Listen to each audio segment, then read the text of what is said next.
dia. Feliz e abençoado sábado a todos vocês. E que bom que vocês escolheram estar aqui na casa de Deus. Afinal, estamos aqui para adorar e louvar o grandioso nome do nosso Mestre e Salvador Jesus Cristo.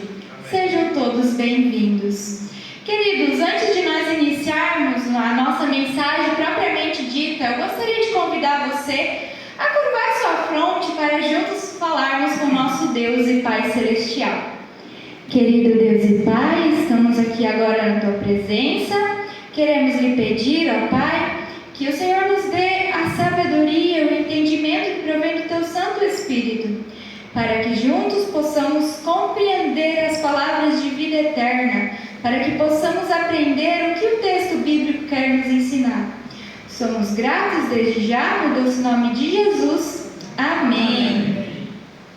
Queridos, há poucos dias atrás nós tivemos uma data muito especial, que é o Natal, onde os cristãos decidiram ali relembrar o nascimento de Jesus Cristo, nosso Senhor e o nosso Salvador. Não que Jesus nasceu no dia 25 de dezembro, porque a Bíblia não nos fala a data, mas é a data que nós escolhemos ali para relembrar o nascimento de Jesus. E hoje eu gostaria de, através dessa mensagem, trazer uma mensagem sobre Cristo para as nossas vidas. Mas antes de nós abrir os textos bíblicos, eu gostaria de contar um testemunho sobre uma garota para vocês. Essa moça, ela estava sentindo muita dor no seu peito. Ela sentia que faltava algo. É como se existia um vazio e a tristeza reinava em sua vida. Essa moça, ela começou a pensar: o que eu preciso fazer para ser feliz?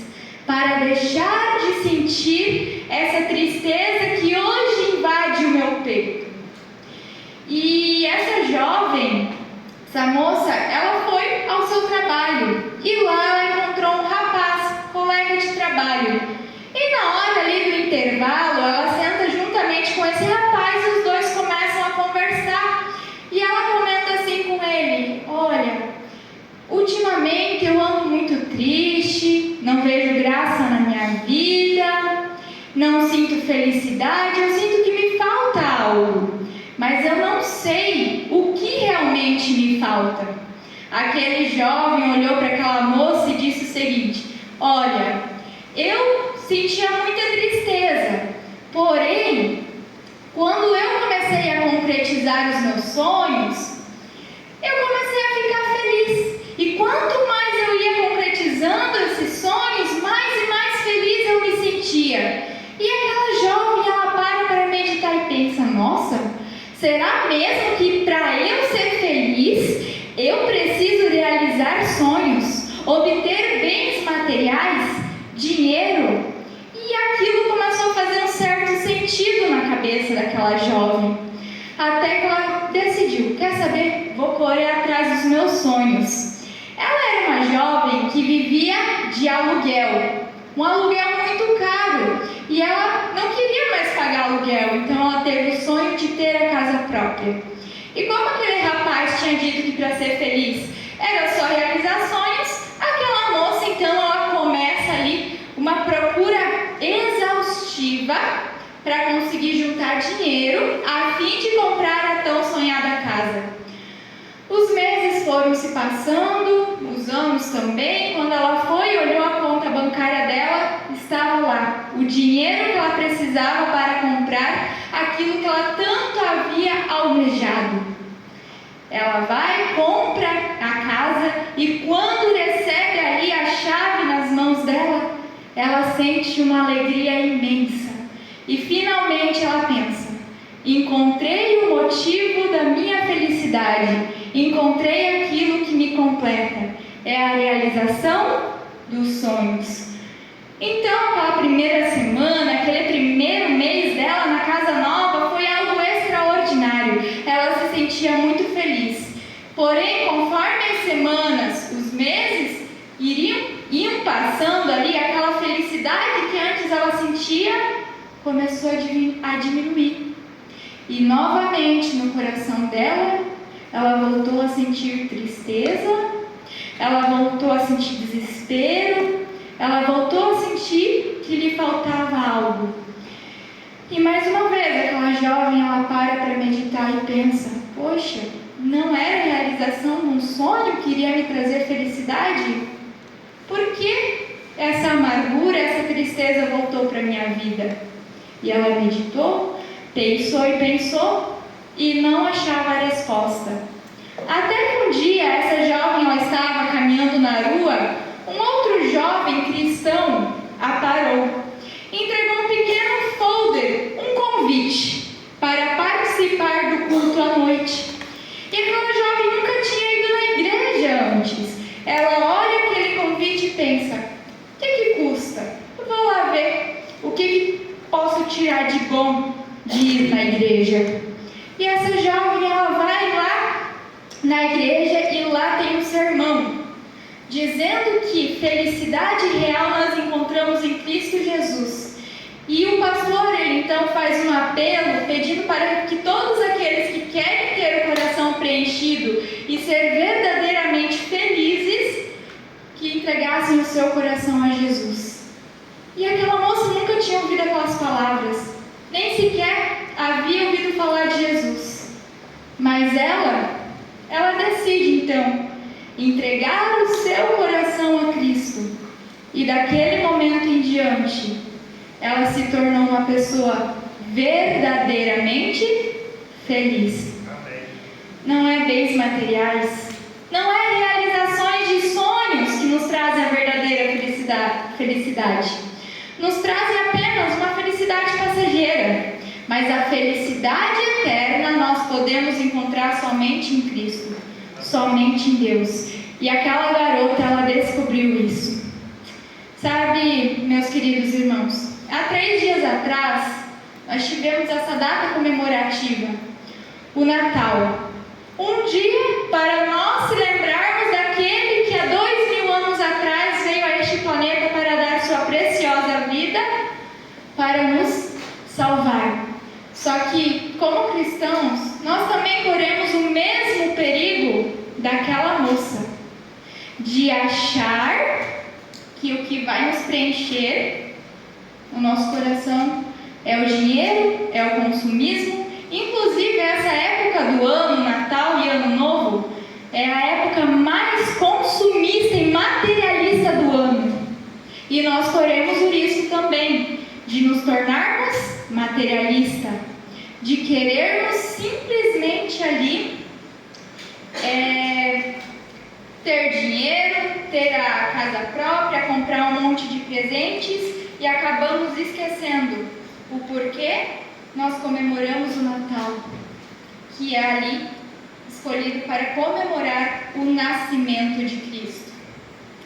Quando nós corremos o risco de simplesmente consumir, o risco do materialismo, uma coisa acontece em nossa vida.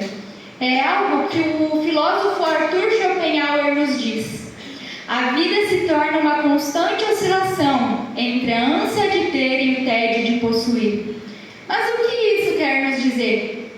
Que quando eu busco por bens materiais, eu almejo aquele bem material. Quando eu obtenho o bem material que eu tanto desejei, eu até sinto uma alegria inicial, mas conforme o tempo vai passando, essa alegria vai terminando. E aquele bem material, ele acaba caindo na rotina, não nos trazendo mais felicidade. Mas sabe, para nós cristãos, meus queridos irmãos, existe uma verdadeira felicidade. Essa verdadeira felicidade nós só podemos encontrar em Cristo Jesus. Só que essa felicidade eterna, ela não é real para aqueles que não acreditam em Cristo. Porque para aqueles que não acreditam em Cristo, a única alegria e felicidade que existe é a felicidade passageira desse mundo, obtido por meio das realizações de sonhos como materialismo e bens materiais. Porém, nós cristãos temos uma esperança ainda maior, que é a esperança em Cristo Jesus, nosso Senhor e Salvador. Aldous Huxley, um pensador muito famoso pastor Rodrigo Silva, ele usa ali bastante essa fala em seus sermões, que vai dizer assim: há um vazio em forma de Deus no coração das pessoas. E realmente, existe algo dentro de nós que não pode ser preenchido por mais nada, além que não seja Jesus Cristo. Somente Jesus é quem nos pode preencher por completo.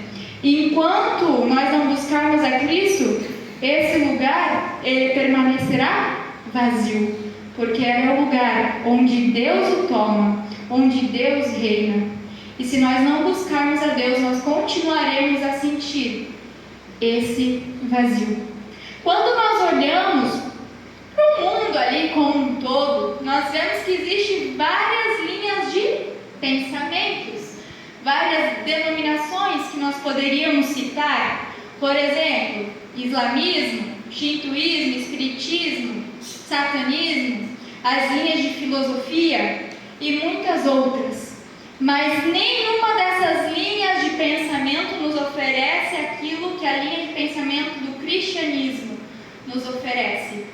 Por exemplo, Maomé, líder da religião ali islâmica, fundador da religião islâmica, ele afirma o seguinte para nós: eu não sei o propósito da vida. Não me perguntem qual é o propósito da vida, porque eu não sei explicar. Então ali nós já notamos que um líder religioso da religião islâmica afirma que não sabe o propósito da vida.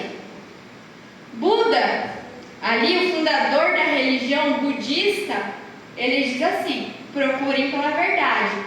Ou seja, se os membros ali do budismo são convidados a procurar pela verdade, isso quer dizer que no budismo não há verdade. Confúcio, grande pensador chinês, afirma: eu não sou o caminho.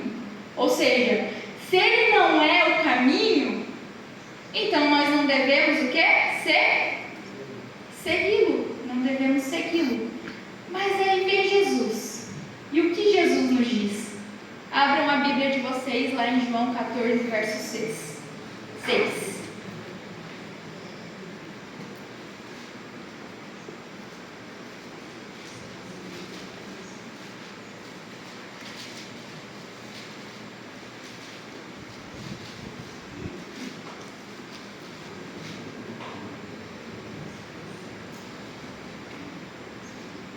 João 14, verso 6. Os irmãos encontraram? Amém? Alguém ali na igreja se disponibiliza a ler esse verso para a gente? Eu sou o caminho, a verdade e a vida. Ninguém vai ao Pai senão por mim. Olha só que afirmação maravilhosa. Enquanto os outros dizem que não sabem o caminho que nós devemos seguir, que nós devemos procurar pela verdade, que eles não sabem o propósito da vida, Jesus vem e diz: eu sou o caminho, a verdade e a vida, e ninguém vem ao Pai senão por mim. Amém. Aqui nós encontramos algo muito fantástico. É no cristianismo, é na crença em Cristo Jesus, nosso Salvador, que nós encontramos felicidade, que nós temos o vazio do nosso peito saciado, porque somente Cristo pode fazer isso. Afinal, Ele é o caminho. Ele nos mostra como nós devemos nos achegar ao Pai. Ele é a verdade e também Ele é a vida. O propósito da vida é Cristo. Que maravilhoso! Sabe, meus queridos irmãos, muitas vezes ao longo da nossa jornada, nós talvez vamos nos afastar um pouco de Cristo. E quando nós nos afastamos de Cristo, nós começamos a sentir um vazio. Mas o que é esse vazio? Abra a sua Bíblia lá em João 6, verso 35.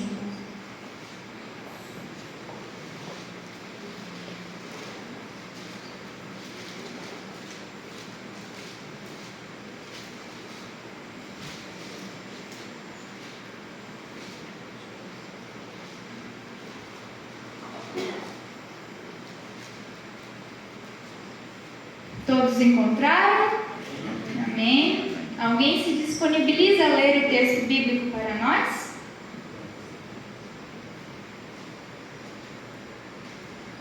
Declarou-lhes, pois, Jesus: Eu sou o pão da vida, o que vem a mim jamais terá fome, e o que crê em mim jamais terá sede. Perfeito. Sabe aquele vazio que muitas vezes nós sentimos em nosso coração? É a fome e a sede espiritual. Assim como muitas vezes o nosso corpo físico precisa do pão e da água física para sobreviver, a nossa vida espiritual, para que ela sobreviva, precisa do pão e da água espiritual. E quem é o pão e a água espiritual, irmão? Vocês sabem me dizer? Jesus Cristo é o único que pode saciar a nossa fome e a nossa sede espiritual.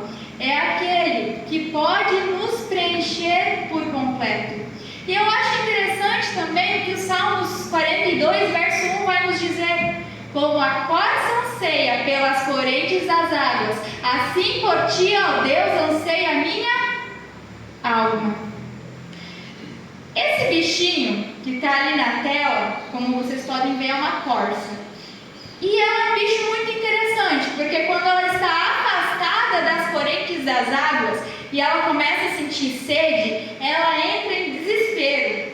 Ela começa a correr, começa a procurar ali as correntes das águas como se daquilo dependesse a sua vida. E ela corre, procura e procura, até que ela encontra ali as correntes das águas. E assim somos nós. Quando nós começamos a sentir ali esse vazio no peito, nós começamos a procurar aquilo que pode nos preencher. E nós vamos procurando, até encontrar.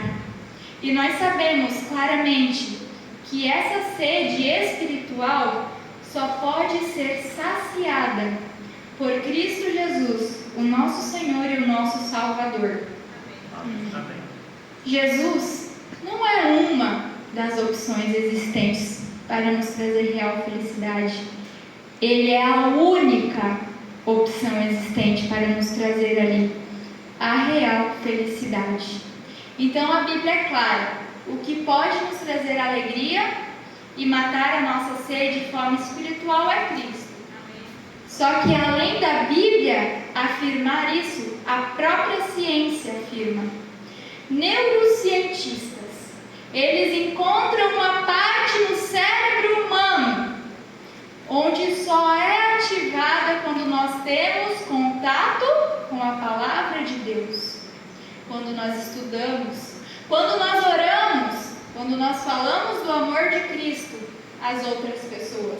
Ou seja, a ciência mesmo comprova que para o nosso cérebro funcionar 100%, ele necessita de Deus, ele necessita ali de Jesus. Só que Satanás, ele não quer que a gente saiba disso, e por isso ele vai fazer o possível para nos afastar dessas verdades. Ele vai fazer você pensar que você foi tão longe, mas tão longe de Deus, de Jesus, que não há mais esperança para você, que você não pode mais encontrar ali a verdadeira alegria. Mas, irmãos, isso é apenas cilada de Satanás, para te fazer se afastar de Deus por completo. O nosso Deus é um Deus misericordioso. Ah, mas eu estou no fundo do poço. Eu estou no caminho mais escuro que eu andei. Não importa. Não há lugar em que a graça de Cristo não possa te alcançar. Amém. Jesus Cristo tem o poder. Porque se hoje nós temos a salvação, foi unicamente pelos méritos de Cristo lá naquela cruz. Amém. Mas então o que eu, mero pecador, preciso fazer para aceitar Jesus em minha vida? Para deixar que Ele reine em meu coração? Primeiramente, nós precisamos crer, acreditar verdadeiramente em Cristo Jesus. E uma vez que eu creio, como diz o texto de Lucas, capítulo 5, verso 31 e 32, vai dizer assim, que Jesus, respondendo, disse: os sãos não necessitam de hospital, mas sim os doentes. Logo, não vim chamar justos, mas pecadores ao arrependimento. Ou seja, se eu creio em Jesus, o segundo passo que eu preciso tomar é me arrepender dos meus pecados.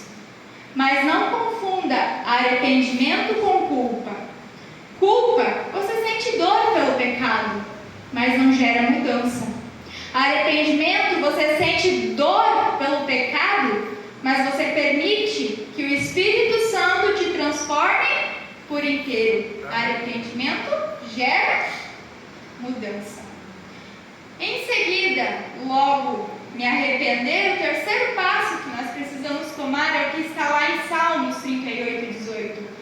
Porque eu confessarei a minha iniquidade, afligir-me-ei por causa do meu pecado. Nós precisamos confessar os nossos pecados a Deus. E unicamente por intermédio de Jesus. Não existe outro advogado perante Deus que não seja Cristo. Não é padre, não é pastor, não é presbítero. O único que nós devemos confessar os nossos pecados é a Cristo. Que Cristo pega os nossos pecados e leva o nosso caso perante o Pai. Mas a gente corre um risco ao querer confessar os nossos pecados. É querer que ao mesmo tempo em que nós confessamos os nossos pecados, nós queremos justificá-los. Vou dar um exemplo muito fácil. Eu briguei ali com uma irmã da igreja. Exemplo prático, que briguei com a irmã da igreja, fiz o escarcéu, fiz coisa que não devia. E aí eu vou lá e sinto culpa, mas eu sei que eu preciso me arrepender e eu preciso confessar meus pecados. Então eu vou perante Deus e começo assim: Senhor, eu peço desculpa por ter brigado lá com a irmãzinha da igreja, mas também ela me irritou. Perceberam? Não é reconhecimento do pecado, é você querendo justificar o seu pecado. O reconhecimento do pecado é quando você reconhece que você errou, sem querer jogar a culpa no outro. Esse é o verdadeiro arrependimento e a verdadeira confissão dos nossos pecados. Quando nós confessamos nossos pecados a Deus, nós não devemos justificá-los, mas sim entender e compreender que nós cometemos um erro, reconhecer e pedir para que Deus nos ajude a mudar. E uma vez que nós mudamos,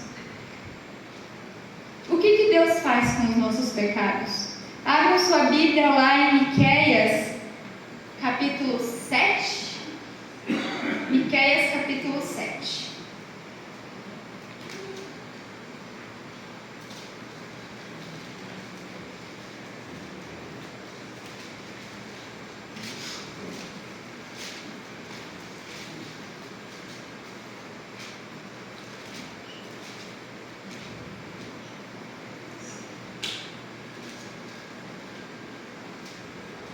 Versículo 18 ao 19. Quem encontrar esse texto bíblico de Miqueias 7, verso 18 e 19, pode ler para nós. Pode. Quem, ó Deus, é semelhante a ti, que perdoas a iniquidade e te esqueces da transgressão do restante da tua herança? O Senhor não retém a sua ira para sempre, porque tem prazer na misericórdia. Tornará a ter compaixão de nós, pisará os nossos pés, as nossas iniquidades, e lançará todos os nossos pecados na profundeza do mar. Amém? Amém. Uma vez que eu creio verdadeiramente em Cristo, me arrependo verdadeiramente dos meus pecados, confesso eles a Deus, o que Deus faz? Ele nos perdoa e nos purifica de todo o nosso pecado. É como se Ele pegasse o nosso pecado e jogasse nas profundezas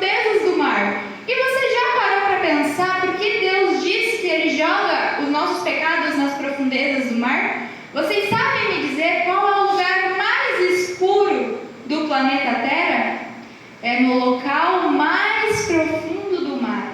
Ou seja, quando o texto bíblico nos fala que Deus joga os nossos pecados na profundeza do mar, isso quer dizer que Ele nunca mais tornará a vê-los, aqueles pecados que nós nos já arrependemos e nos confessamos a Deus. Que maravilha sabermos que nós temos um Deus que nos perdoa. O ser humano, quando alguém nos machuca e nós perdoamos, nós não esquecemos. Mas Deus, quando nós erramos com Ele, nos arrependemos, pedimos perdão, Ele nos perdoa. E ao contrário do ser humano, Ele esquece. Mas sabe, existe um inimigo que todos nós temos, que é Satanás. E Satanás não quer que a gente saiba dessas verdades bíblicas. Ele quer nos afastar totalmente de Cristo Jesus, nosso Senhor e o nosso Salvador. Vocês irmãos, já pararam para pensar o que Jesus realmente fez por nós lá naquela cruz? Nós sabemos que há cerca de 2000 anos atrás, Jesus veio a este mundo e morreu em nosso lugar, nos dando sua preciosa vida. João 3,16, o texto que resume todo o sacrifício de Cristo. Porque Deus amou o mundo de tal maneira que deu seu Filho unigênito, para que todos que nele crê não pereçam, mas tenham a vida eterna. Há cerca de 2000 anos atrás, Jesus veio a este mundo para nos salvar.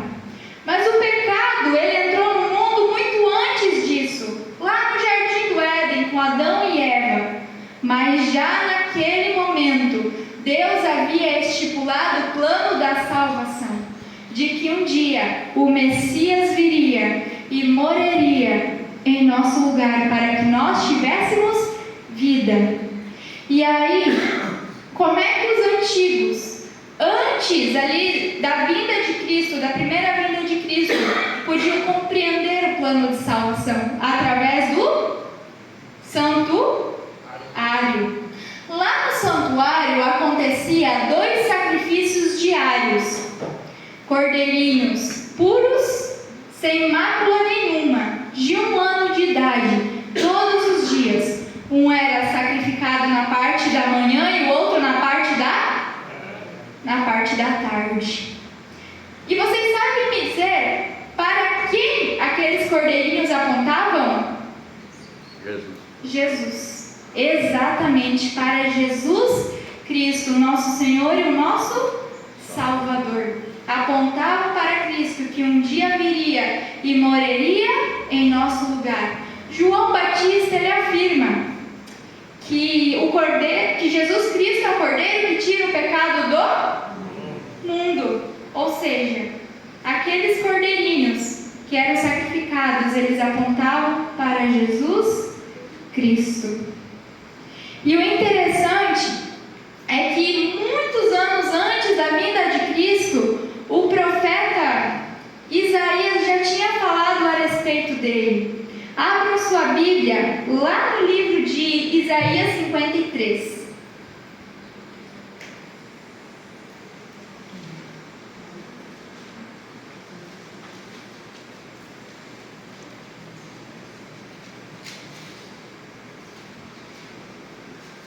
Isaías 53, a partir do verso 5 até o 7.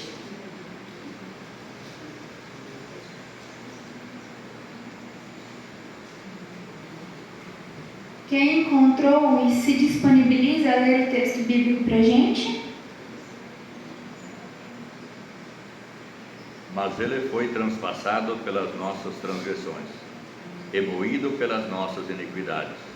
O castigo que traz a paz estava sobre ele, e pelas suas pisaduras fomos sarados. Todos nós andávamos desgarados como ovelhas, cada um se desviava pelo caminho. Mas o Senhor fez cair sobre ele a iniquidade de nós todos. Ele foi oprimido e humilhado, mas não abriu a boca. Como cordeiro foi levado ao matadouro, e como ovelha muda perante os seus tosqueadores, ele não abriu a boca. Aqui nós vemos uma entrega total de Cristo por amor a nós. Aquilo que nós tínhamos que sofrer, Jesus sofreu por nós. Muitas vezes, quando nós paramos e pensamos, nossa, Jesus morreu por mim, mas a gente não consegue entender tudo aquilo que Ele sofreu, tudo aquilo que Ele precisou passar para nos salvar, desde o Getsemane até a cruz. Por isso, agora, eu gostaria de convidar os irmãos a fecharem seus olhos e eu vou ler aqui uma linha do tempo do sacrifício de Jesus. E conforme eu vou lendo, eu peço a você, irmão, que você imagine cada cena. Medite naquilo que Jesus estava pensando em cada um desses momentos. Então eu vou começar. Peço para vocês fecharem os olhos e meditarem em cada palavra.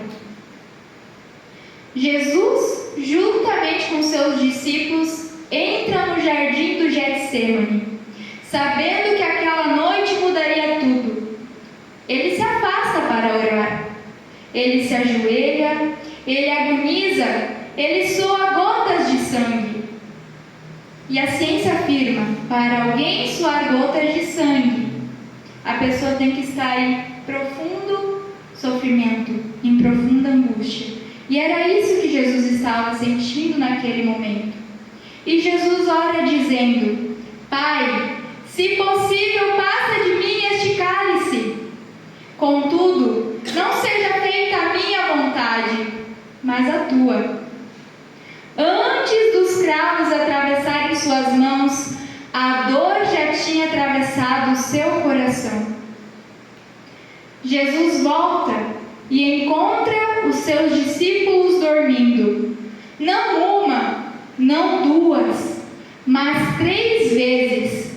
E Jesus diz, vocês não puderam vigiar comigo, nem por 1 hora.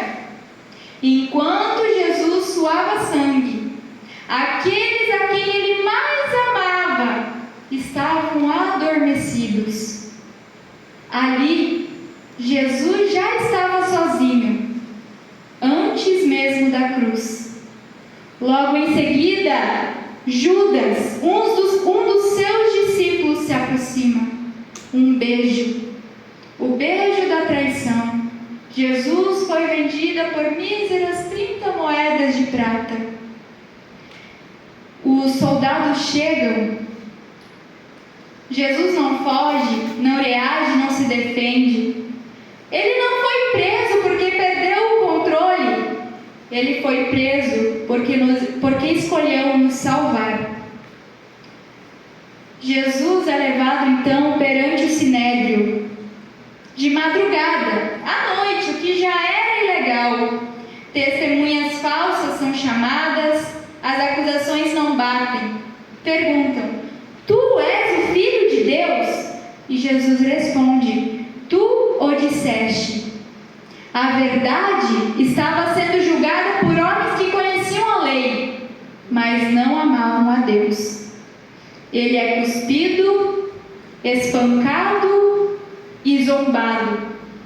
E enquanto Jesus apanhava lá dentro, Pedro, um dos seus amados discípulos, o nega lá fora. 3 vezes. O galo canta. Jesus olha para Pedro, não com ódio, não com condenação, mas com um olhar que diz, mesmo assim, eu continuo te amando. Jesus então é levado perante Pilatos. E Pilatos interroga Jesus e declara, não acho nele culpa alguma. Mesmo assim manda Jesus para Herodes. Herodes zomba e devolve Jesus. Jesus é tratado ali como alguém sem valor, jogado de um lado para o outro. Pilatos então pega Jesus e apresenta 2 nomes ao povo: Barabás, assassino e culpado; Jesus, inocente e justo. E o povo grita: soltem a Barabás. O culpado é solto, o inocente é condenado. Barabás sou eu, Barabás é você. Jesus tomou o nosso lugar. Nós que tínhamos que sofrer aquilo que Jesus sofreu. Pilatos, então, manda açoitar Jesus. O chicote romano rasga suas costas. A carne se abre. O sangue cai no chão. Colocam uma capa de zombaria e uma coroa de espinhos sobre sua cabeça. Zombam dizendo: Salve, Rei dos Judeus. Cada chicotada era o meu e o seu castigo. Cada espinho era o meu e o seu pecado. Pilatos, então, traz Jesus todo ferido perante o povo e diz: Eis o homem, como se disseste: já não basta? Mas o povo grita novamente: crucifica-o, crucifica-o, crucifica-o.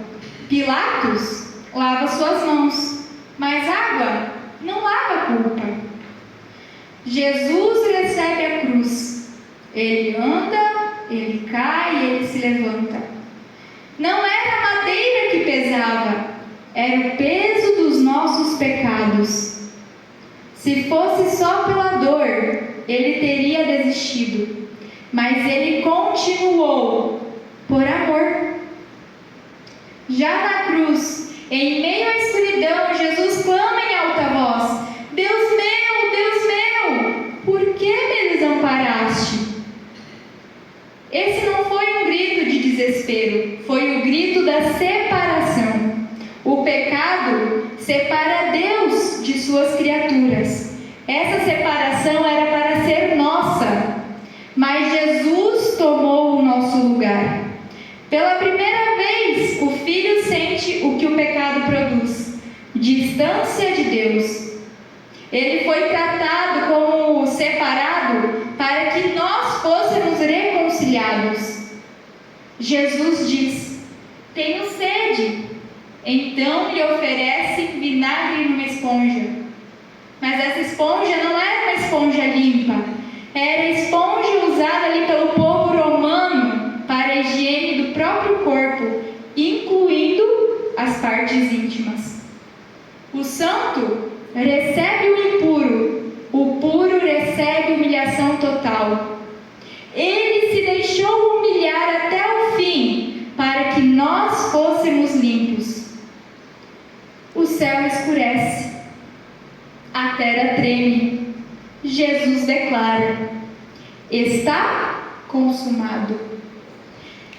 Nada ficou pendente, nada ficou em aberto.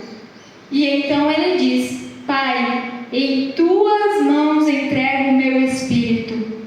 E Jesus morre. Não porque foi fraco, mas porque nos amou até o seu último suspiro. Mas a cruz não foi o fim da esperança, foi o começo da salvação. Se hoje nós podemos chamar Deus de Pai, é porque Jesus ficou sozinho naquela cruz. Ele foi separado para que eu e você pudéssemos ser aceitos. Amém? Que maravilhoso nós poder meditar em tudo aquilo que Jesus sofreu por cada um de nós. E aí eu faço a pergunta: e se Jesus teria desistido? O que aconteceria conosco?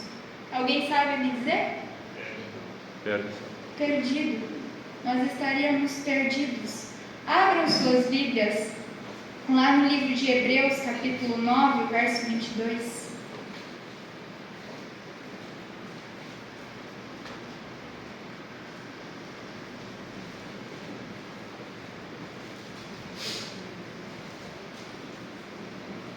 Hebreus, capítulo 9, verso 22.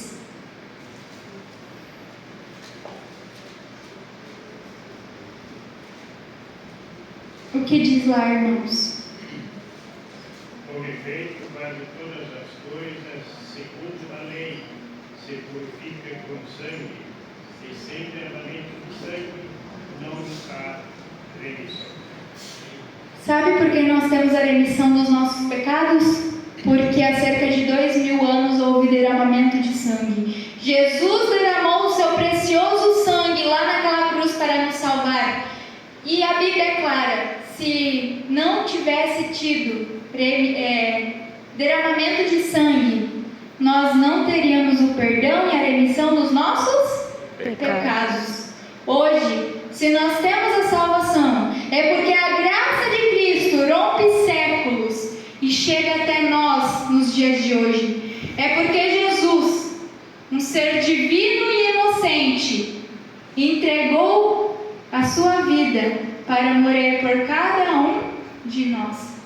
E se só existisse você, meu querido irmão, Jesus teria vindo da mesma forma e morrido no seu lugar. Sabe por quê? Porque Jesus é amor. Lá no livro de Efésios, capítulo 2, o verso 13, vai nos dizer assim: mas agora, em Cristo Jesus, vocês que antes estavam longe, foram aproximados mediante o sangue de Cristo.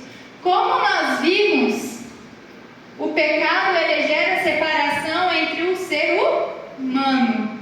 Mas Cristo entregou a sua preciosa vida naquela cruz. E através do seu sangue, hoje nós somos aproximados de Deus.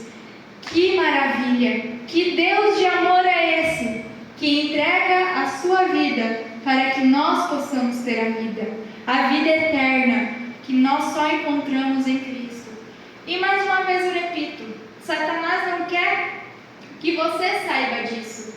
Mas com tudo que nós aprendemos hoje, nós sabemos que tudo que Satanás usa para nos desviar da verdade, nos desviar de Cristo é em vão, é besteira. Porque nós sabemos que temos um Deus que morreu por nós, para que nós tivéssemos a vida, para nos salvar e para nos ver verdadeiramente felizes. E hoje Jesus está ali, na portinha do seu coração, conforme diz o texto de Apocalipse 3:20. Eis que estou à porta e bato. Se alguém ouvir a minha voz e abrir a porta, entrarei até ele, e com ele cearei, e ele comigo. Hoje, Jesus está ali, na porta do seu coração, batendo pacientemente. Jesus é cavaleiro. Ele não vai arrombar a porta do seu coração. Ele espera você tomar a decisão. E sabe o que é interessante? A portinha do nosso coração só existe trinco e chave na parte de dentro. Ou seja, cabe a mim e cabe a você tomarmos a decisão de abrirmos a porta para Cristo e permitir que Ele reine em nossa vida. Existe um texto bíblico que vai dizer assim: hoje, se ouvirdes a minha voz, não endureçais o vosso coração. Exatamente. Hoje, Jesus está chamando cada um de nós para entregarmos verdadeiramente o nosso coração a Ele. Não é amanhã, não é daqui um mês, um ano, 10 anos, porque o futuro não nos pertence. Ele pertence somente a Deus. Nós não sabemos quando vamos morrer, não sabemos o dia do fechamento da porta da graça, não sabemos o dia que Jesus vai voltar. Por isso o texto bíblico é claro: hoje, se ouvirdes a voz, não endureçais o vosso coração. O dia da entrega, para entregarmos a nossa vida a esse Jesus que se sacrificou por nós há cerca de 2000 anos atrás, é hoje. E se esse é seu desejo, enquanto nós cantamos ali a música final, se coloque em pé, que ao final nós iremos orar. E, irmãos, a música que eu vou colocar vai ser um playback, então me ajudam aí a cantar.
Cícero.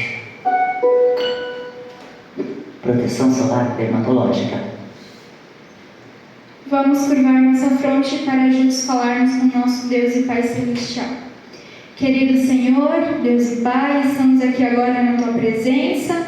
Queremos Te pedir que o Senhor nos abençoe, nos leve em segurança também aos nossos lares e nos faça sempre nos lembrarmos daquele enorme sacrifício que o Senhor fez por nós lá naquela cruz, Pai. Somos gratos a Ti por tudo que o Senhor fez, Pai. Obrigado por hoje, através do Seu sangue, temos o perdão dos nossos pecados. Obrigado, Pai, pela Tua graça que atravessa séculos e nos alcança até os dias de hoje. Nós sabemos que se hoje nós temos o perdão dos nossos pecados, não é pelos nossos méritos, mas unicamente pelos Seus méritos, ó Pai. Também, ó Pai, nos dê um ano novo no Teu lado, nos Teus caminhos, Pai. Que o Senhor nos guie para toda a verdade. Que o Senhor nos ajude e nos guie para a salvação, como já tem feito ao longo de todo esse ano. Somos gratos também pela vida, pela saúde e por tudo que o Senhor tem feito a cada um de nós. Isso nós te pedimos, agradecemos no doce nome de Jesus. Amém. Amém.